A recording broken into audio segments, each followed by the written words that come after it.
type is. You can also click through. So this is a package that the IDE have downloaded, so we've cached this locally for you, so you can just see the documentation, see the types, click around to your own code.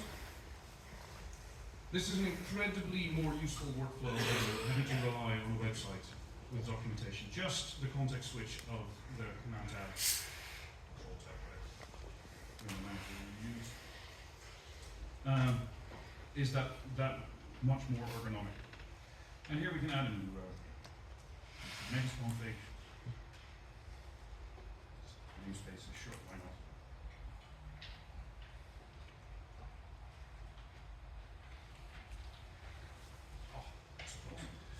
Oh, so this editing accelerates life. If you have to do this in YAML, you're very depressed by the end of it. Also, we've now ad hoc defined what we call a Prometheus deployment. Because, you know, we're not solving the problem for the world, that's what we have the Prometheus package for. But this is how we hold it, and I just want to say those few things, and then everything else should follow. So there's a whole bunch of definitions there for a config map where the Prometheus.com file is populated with the right thing. Here.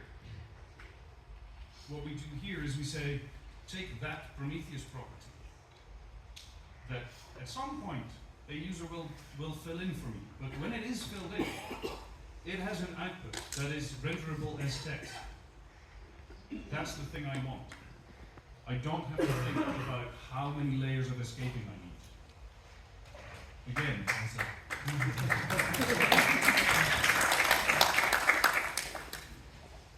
problems now.